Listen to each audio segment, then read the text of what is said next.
Welcome to exam सहपाठी। आज के इस वीडियो में हम जूनियर के ज्योग्राफी के सिलेबस के क्रम में अगला टॉपिक देख रहे हैं जो कि है वनस्पति एवं वन्यजीव। इसमें हम लोग वनस्पतियों का अध्ययन पिछले वीडियो में कर चुके हैं। इसमें हम लोग वन्यजीव का अध्ययन करेंगे। ठीक है, तो सबसे पहले ये जानिए कि वन्यजीव संरक्षण अधिनियम कब पारित हुआ था। तो ये हुआ था 1972। ये कई बार पूछा गया, ये आपको याद होना चाहिए। वन्य जीवों की सुरक्षा के लिए सरकार राष्ट्रीय उद्यान, वन्यजीव अभयारण्य और पक्षी विहारों की स्थापना करती है और जहाँ पर वन्यजीव सुरक्षित रहते हैं। ठीक है, तो वन्य जीवों के लिए राष्ट्रीय उद्यान, वन्यजीव अभयारण्य और पक्षी विहारों की स्थापना की जाती है सरकार के द्वारा। तो सबसे पहले हम लोग देखेंगे इसमें राष्ट्रीय उद्यान के बारे में, नेशनल पार्क के बारे में। तो नेशनल पार्क होता क्या है? ये एक ऐसा भौगोलिक क्षेत्र होता है जिसमें पर्याप्त मात्रा में जैव विविधता का विकास हुआ हो और यहाँ पर मानव का प्रवेश वर्जित हो, बाहरी जानवरों का भी प्रवेश वर्जित हो नेशनल पार्क में, और नेशनल पार्क में शिकार वर्जित हो, वनस्पतियों का काटना और चराई पूर्णतया वर्जित हो। ठीक है, तो ये इंपॉर्टेंट है पॉइंट, ऐसा नहीं है कि ये केवल थ्योरी लिखी है, ये आपसे पूछा जाता है राष्ट्रीय उद्यान के बारे में। ठीक है, तो जहाँ पे चराई पूर्णतया वर्जित हो, वनस्पतियों का काटना पूर्णतया वर्जित हो, शिकार वर्जित हो, बाहरी जानवरों का प्रवेश भी वर्जित हो, मानवों का प्रवेश भी वर्जित हो, वो सभी आपके राष्ट्रीय उद्यान है। ठीक है, अब देखेंगे हम लोग कि राष्ट्रीय पार्कों की घोषणा कौन करती है। ये भी आप याद रखेंगे कि राष्ट्रीय पार्कों की घोषणा राज्य सरकारें करती हैं। वर्तमान में भारत में 104 राष्ट्रीय पार्क हैं। कहीं कहीं आपको 105 लिखा हुआ मिलेगा, लेकिन मैंने ये 104 जो है आपको wild life institute of India की वेबसाइट से, जो कि भारत सरकार की है, वहाँ से मैंने इसको लिया है। ठीक है, तो 104 आप याद रखेंगे। जम्मू कश्मीर में हिमिस, आपने सुना होगा हिमिस नेशनल पार्क का, ये भारत का सबसे बड़ा राष्ट्रीय पार्क है। तो भारत का सबसे बड़ा राष्ट्रीय पार्क हिमिस नेशनल पार्क है जम्मू कश्मीर में। इसके साथ आपका अंडमान निकोबार में है साउथ बटन द्वीप। ठीक है, ये आपका नेशनल पार्क जो है वो भारत का सबसे छोटा राष्ट्रीय पार्क है। और ये कहाँ पे है साउथ बटन? तो ये है अंडमान निकोबार द्वीप समूह में। अब भारत का पहला राष्ट्रीय पार्क कौन था, आपको पता होना चाहिए। तो ये आपका जिम कॉर्बेट राष्ट्रीय पार्क था, और इसको पहले किस नाम से जाना जाता था ये भी आपसे पूछा जाता है। तो इसको हैली नेशनल पार्क के नाम से जाना जाता था, और ये किस स्टेट में है? तो ये है आपके उत्तराखंड में। ठीक, अभी जो है आपसे उत्तर प्रदेश का जो एकमात्र नेशनल पार्क है उसका नाम है दुधवा नेशनल पार्क, और यह लखीमपुर खीरी जिले में स्थित है। ठीक है, तो दुधवा नेशनल पार्क आपके उत्तर प्रदेश का एकमात्र राष्ट्रीय पार्क है। जम्मू कश्मीर में दाचीगाम राष्ट्रीय पार्क है, और आपसे क्वेश्चन क्या पूछा जाता है कि हंगुल हिरन के लिए कौन सा राष्ट्रीय पार्क प्रसिद्ध है? तो हंगुल हिरन के लिए आपका, कश्मीरी हंगुल हिरन के लिए दाचीगाम राष्ट्रीय पार्क प्रसिद्ध है। ठीक है ना, दाचीगाम राष्ट्रीय पार्क जम्मू कश्मीर में है। और आपका एक किश्तवाड़ राष्ट्रीय पार्क है, किश्तवाड़ भी आपका कहाँ पे है? तो किश्तवाड़ राष्ट्रीय पार्क भी जम्मू कश्मीर में है। ठीक, इसके अलावा आप कुछ जो है राष्ट्रीय पार्कों को किस स्टेट में है ये आप याद रखेंगे, जैसे कि राजाजी राष्ट्रीय पार्क और नंदा देवी राष्ट्रीय उद्यान कहाँ पे हैं? पार्क का मतलब आपका उद्यान ही होता है। ठीक है, तो नंदा देवी राष्ट्रीय पार्क और जो है राजाजी राष्ट्रीय पार्क आपके उत्तराखंड में है। बांधवगढ़ और पंचमढ़ी ये दोनों कहाँ पे हैं? तो ये दोनों मध्य प्रदेश में है। बांधवगढ़ नेशनल पार्क और पंचमढ़ी नेशनल पार्क मध्य प्रदेश। इसके अलावा आप याद रखेंगे रणथंभौर और केवलादेव राष्ट्रीय उद्यान को, ये आपके राजस्थान में है। ठीक है, इनके अलावा आपका गिर जो है, गिर राष्ट्रीय पार्क इम्पॉर्टेंट है, बहुत बार पूछा जाता है, ये गुजरात में है। और ये इसमें स्पेशली ये पूछा जाता है कि एशियाई शेर जो है किस राष्ट्रीय पार्क में पाए जाते हैं? तो एशियाई शेर आपके गिर राष्ट्रीय पार्क गुजरात में पाए जाते हैं। ठीक है, एक सींग वाला गैंडा, डायरेक्ट इसी तरह से पूछा जाता है कि एक सींग वाला गैंडा जो है किस राष्ट्रीय पार्क में पाया जाता है? ये आपको याद ही होगा, काजीरंगा राष्ट्रीय पार्क, ये असम में स्थित है। ठीक है, इसके अलावा आप याद रखेंगे नंदन कानन राष्ट्रीय पार्क, ये आपके उड़ीसा में है। ये क्यों प्रसिद्ध है? तो ये जो है यहाँ पे सफ़ेद बाघ पाए जाते हैं। ठीक है, तो सफ़ेद बाघों के लिए आपका कौन सा प्रसिद्ध है? तो वो है नंदन कानन राष्ट्रीय पार्क। कहाँ पे है ये है उड़ीसा में। ठीक, तो नंदन कानन राष्ट्रीय पार्क उड़ीसा में सफ़ेद बाघ के लिए। इसके अलावा आप जल्दापारा का नाम याद रखेंगे, कई बार जल्दापारा आपसे पूछा जाता है।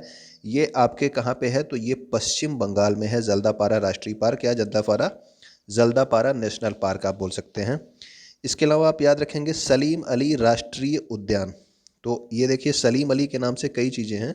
तो जो सलीम अली राष्ट्रीय उद्यान है ये आपके कहाँ पे है? तो ये है श्रीनगर जम्मू कश्मीर में। सलीम अली का एक इंस्टीट्यूट भी है, तो वो आपको पिछले वीडियो में शायद बताया गया है, वो आपके तमिलनाडु में है। ठीक है, जो सलीम अली इंस्टीट्यूट है पक्षियों के लिए वो आपके तमिलनाडु में है। सलीम अली राष्ट्रीय उद्यान कहाँ पे है? तो श्रीनगर जम्मू कश्मीर में है। बांदीपुर राष्ट्रीय उद्यान कर्नाटक राज्य में स्थित है। इसके अलावा जो है सलीम अली के नाम से एक पक्षी विहार भी है, वो है आपके गोवा में। ठीक है ना, तो सलीम अली राष्ट्रीय उद्यान अगर पूछा जाएगा तो वो श्रीनगर में है। सलीम अली का अगर पक्षियों का इंस्टीट्यूट पूछा जाएगा तो वो आपके तमिलनाडु में है। और सलीम अली का अगर पक्षी विहार पूछा जाएगा तो पक्षी विहार आपके गोवा में है। ठीक है, तो सलीम अली का जो है 2-3 चीज़ें हैं, इसको आप ध्यान रखिएगा। बांदीपुर आपसे पूछा जाता है, तो बांदीपुर कहाँ पे है राष्ट्रीय उद्यान? ये कर्नाटक में है। इसके अलावा भी कई सारे राष्ट्रीय पार्क हैं। आपने देखा कि 104 राष्ट्रीय पार्क हैं, तो उन सबको मैं अपने वीडियो में जो है शामिल नहीं कर सकता हूँ। तो वो आप जो है जो मोस्ट इंपॉर्टेंट जो कई बार पूछे गए हैं उन सबको मैंने इसमें शामिल किया है। ठीक है, जैव विविधता का ऐसा क्षेत्र, यानी कि अब किसके बारे में अध्ययन कर रहे हैं? वन्य जीव अभयारण्य के बारे में, जहाँ पर अनुमति मिलने पर शिकार किया जा सकता है, वृक्षों का कटाव हो सकता है, बाह्य जानवरों का प्रवेश और चराई जो है किया जा सकता है। यानी कि अनुमति मिलने पर ये सारी चीज़ें जहाँ पे की जा सकती हैं वो आपका वन्य जीव अभयारण्य है। अभी आपने ऊपर देखा था नेशनल पार्क में ये सारी चीज़ें जो हैं बैन थी। ठीक है ना, ये सारी चीज़ें वर्जित थी वहाँ पे लिए राष्ट्रीय पार्क के लिए। लेकिन वन्य जीव अभयारण्य जहाँ पे है वहाँ पे अनुमति लेकर आप शिकार कर सकते हैं, वृक्षों का कटाव कर सकते हैं, बाह्य जानवरों का प्रवेश हो सकता है और चराई भी की जा सकती है। ठीक है, उसके अलावा देखिए वन्यजीव अभयारण्य की घोषणा कौन करता है? तो ये भी जो है राज्य सरकार ही करती है। आपने देखा था नेशनल पार्क की घोषणा कौन करता है? तो वो भी राज्य सरकार करती है। वन्यजीव अभयारण्य की घोषणा आपके राज्य सरकार करती है। अब वर्तमान में कितने वन्यजीव अभयारण्य हैं? तो वर्तमान में 566 वन्यजीव अभयारण्य हैं। गूगल पे सर्च करेंगे तो आपको 543 और कई चीज़ें मिलेंगी, लेकिन ये आपका वर्ल्ड वाइल्ड WII वाली वेबसाइट है ना, world wild life institute of India. ठीक है ना, तो उसकी वेबसाइट से मैंने लिया। ये आपके 566 वन्यजीव अभयारण्य है, तो आप इसको याद रखेंगे 566 को। ठीक है, अब अगला देखेंगे श्री नागार्जुन श्री सैलम वन्यजीव अभयारण्य। ये कहाँ पे है? तो ये तेलंगाना राज्य में स्थित है और यही जो है भारत का सबसे बड़ा वन्यजीव अभयारण्य है। ठीक है, नागार्जुन श्री सैलम का नाम आप याद रखेंगे, भारत का सबसे बड़ा वन्यजीव अभयारण्य।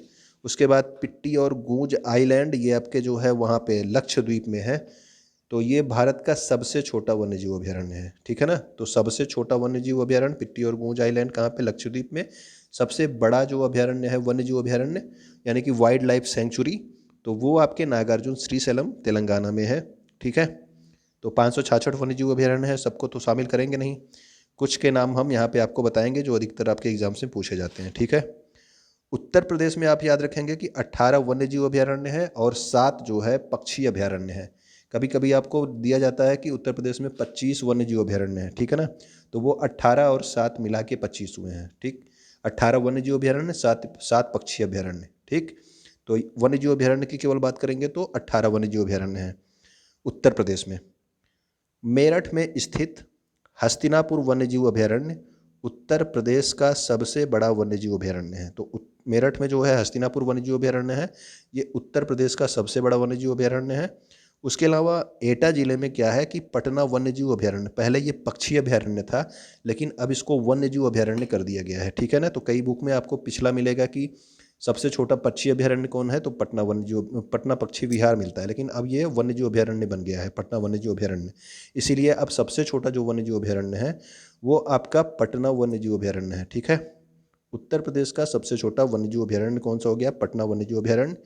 इसके अलावा देखिए जो आपसे पूछे जाते हैं अधिकतर वन्यजीव अभयारण्यों के बारे में, इसके कुछ के नाम मैंने यहाँ पे लिखे हुए हैं। जैसे कि पेरियार अभयारण्य कहाँ पे? तो इडुक्की केरल में है। मानस का नाम आप जानते हैं कि मानस अभयारण्य कहाँ पे है? तो मानस आपके असम में है। इसके अलावा चंद्रप्रभा अभयारण्य, ये भी आपसे बहुत बार पूछा जाता है, ये उत्तर प्रदेश में ही है, चंदौली में। ठीक है, महावीर स्वामी वन्यजीव अभयारण्य कहाँ पे है? तो ये है ललितपुर में। इसके अलावा आपका पराम्बीकुलम पूछा जाता है, तो पराम्बीकुलम वन्यजीव अभयारण्य ये भी आपके केरल में है। भद्रा अभयारण्य कहाँ पे? तो भद्रा अभयारण्य कर्नाटका में है, ठीक है ना, याद रखेंगे आप इसको। इसके अलावा आपका पलामू वन्यजीव अभयारण्य कहाँ पे है, तो पलामू वन्यजीव अभयारण्य आपका झारखंड में है, ठीक है। तो पलामू आप झारखंड में याद रखेंगे। उसके बाद नौगर वाइलेम अभयारण्य कहाँ पे है, तो ये आपके मेघालय में है, ठीक है। इसके अलावा पलामू के अलावा एक आपका डालमा करके है, तो डालमा भी कहाँ पे है, तो डालमा भी आपके झारखंड में ही है, ठीक है ना, तो वो भी आप याद रखेंगे, ठीक। इसके अलावा भी कई वन्यजीव अभयारण्य है, आप जानते हैं 566 है। तो ये सारे जो अभी अधिकतर एग्जाम से पूछे जाते हैं उसको मैंने यहाँ पे शामिल किया था। अब आपके पक्षी अभयारण्य के बारे में देखते हैं। ये आपके बर्ड सेंचुरीज कौन सी हैं, तो वह स्थान जहाँ पर पक्षी जो है वो स्वतंत्र रूप से अपने भोज्य पदार्थों को प्राप्त कर सकते हैं, वो आपका क्या होता है, वो होता है आपका पक्षी अभयारण्य, ठीक है। घाना पक्षी अभयारण्य आपको जानते हैं, केवला देव घाना, ये आपके कहाँ पे है, भरतपुर राजस्थान में, ये बहुत बार पूछा जाता है आपसे। इसके अलावा आपका रंगन बिट्टू पक्षी अभयारण्य कहाँ पे है, तो ये मैसूर कर्नाटका में है। वेदा थंगल आपसे पूछा जाता है, वेदा थंगल पक्षी अभयारण्य में आपसे पूछा जाता है, तो ये आपके कांचीपुरम तमिलनाडु में है, ठीक है ना। तो ये कांचीपुरम नाम है, ये भी आप याद रखेंगे। वेदा थंगल कांचीपुरम तमिलनाडु, रंगन भिट्टू मैसूर कर्नाटका, घाना पक्षी अभयारण्य कहाँ पे है, तो ये आपके भरतपुर राजस्थान में है। अब देखिए आपका सलीम अली फिर से आ गए। सलीम अली पक्षी अभयारण्य देखिए कहाँ पे है, तो ये है गोवा में, ठीक है ना। ये आपके सलीम अली पक्षी अभयारण्य गोवा में है, ठीक। तो अभी आप कमेंट करके बताइए, आपने ऊपर पढ़ा था सलीम अली वन्य जीव अभयारण्य, तो वन्य जीव अभयारण्य कहाँ पे है वो बताएंगे, और सलीम अली इंस्टीट्यूट जो पक्षियों का इंस्टीट्यूट है वो कहाँ पे है, इसको कमेंट करके अभी बताइए, ठीक है। कमेंट आप लोग कम करते हैं। उसके अलावा देखिए सुल्तानपुर पक्षी विहार गुरुग्राम हरियाणा में है, ठीक है। और मालापट्टी पक्षी विहार कहाँ पे है, तो नेल्लोर आंध्र प्रदेश में है। सुल्तानपुर के नाम से आप कंफ्यूज मत हो जाइएगा, ठीक है ना, सुल्तानपुर उत्तर प्रदेश में भी है, लेकिन ये सुल्तानपुर पक्षी विहार पूछा जाएगा तो कहाँ पे है, तो ये गुरुग्राम हरियाणा में है, ठीक है। मालापट्टी आपके कहाँ पे है, तो ये नेल्लोर आंध्र प्रदेश में है। वेम्बनाथ झील आप जानते होंगे, तो वेम्बनाथ पक्षी विहार कहाँ पे है, तो ये केरला में है। नल सरोवर आपसे पूछा जाता है, नल सरोवर पक्षी अभयारण्य कहाँ पे है, तो ये है आपके गुजरात में, ठीक। इसके अलावा देखिए ये आपका कुछ और इम्पॉर्टेंट पॉइंट्स हैं वन्यजीव अभयारण्यों के बारे में, जैसे कि प्रत्येक वर्ष अक्टूबर का पहला सप्ताह 1 से 7 अक्टूबर हम क्या मनाते हैं, तो वन्य जीव सप्ताह के रूप में मनाया जाता है। कल आपने पर्यावरण कैलेंडर में, यानी कि पिछले वीडियो में आपने पर्यावरण कैलेंडर में इसको देखा होगा, इसको मैंने शामिल किया था। 1 से 7 अक्टूबर वन्य जीव सप्ताह इंपॉर्टेंट है, इसको आप याद रखेंगे, ठीक है ना। 1 से 7 अक्टूबर वन्य जीव सप्ताह होता है। 1 से 7 जुलाई क्या होता है वो आप कमेंट करके बताइए, क्योंकि आपको इसको भी पढ़ाया जा चुका है पर्यावरण कैलेंडर में, ठीक है। आप जरूर बताएंगे 1 से 7 अक्टूबर वन्य जीव सप्ताह, तो 1 से 7 जुलाई क्या होता है, कौन सा सप्ताह मनाया जाता है, आप जरूर बताएंगे, ठीक है। भारत को मसालों का घर कहा जाता है, क्यों, क्योंकि यहाँ पे केरल साइड में यानी कि पश्चिमी घाट साइड में मसाले जो है बहुत ज़्यादा मात्रा में होते हैं। इसके अलावा भारत का राष्ट्रीय पशु आप जानते हैं बाघ है, और राष्ट्रीय पक्षी क्या है, तो राष्ट्रीय पक्षी है मोर। भारत में जो फलों का उत्पादन होता है, विश्व में जो फलों का उत्पादन होता है उसका जो 10वां हिस्सा है वो भारत में ही जो है उत्पादित होता है, यानी कि विश्व में अगर 100 फल उत्पादन हो रहा है तो उसमें से 10 जो है अकेले भारत उत्पादित करता है, ठीक है ना, इसका मतलब यही है। और देखिए क्या है कि असम के जंगलों में हाथी और गैंडे पाए जाते हैं, ठीक है। तो असम के जंगल जो है वहाँ पे हाथी और गैंडे पाए जाते हैं। इसके अलावा हाथी कहाँ पे पाए जाते हैं, इसके अलावा हाथी आपके केरल और कर्नाटका में भी हाथी जो है पाए जाते हैं, ठीक। कुछ पक्षी यानी कि जैसे इन सब का ये पक्षी आपके जो हैं क्या हैं, ये सब प्रवासी पक्षी हैं, जैसे कि पेलिकन हो गया, साइबेरियन सारस हो गया, स्टार्क हो गया, फ्लेमिंगो हो गया, पिंटेल बतख हो गई, ये सभी क्या करते हैं, ये सभी जो है सर्दी के मौसम में हमारे देश में आते हैं, ठीक है। फिर जब यहाँ पे सर्दियाँ शुरू हो जाती हैं तो फिर ये वापस लौट जाते हैं अपने देश में, ठीक। अब देखिए जैसे कि नहीं, जब यहाँ पे गर्मियाँ शुरू होती हैं तब ये अपने देश में लौट जाते हैं, ठीक है ना। जैसे कि साइबेरियन सारस जो है साइबेरिया से दिसंबर के महीने में यहाँ पे आते हैं और मार्च के आरंभ तक यहाँ पे रहते हैं, ठीक। तो आप याद रखेंगे कि साइबेरियन सारस कब आते हैं, दिसंबर के महीने में आते हैं और मार्च के आरंभ तक यहाँ रहते हैं, ठीक है। तो ये सारी जो इंपॉर्टेंट पॉइंट थी आपने देखा वन्य जीव के बारे में। उम्मीद करता हूँ चीज़ें आपको पसंद आई होंगी, आप वीडियो ज़रूर लाइक करेंगे, ठीक है, लाइक करके ही जाएंगे और अपने दोस्तों तक इसको शेयर करेंगे। वीडियो देखने के लिए आप लोगों का बहुत बहुत धन्यवाद।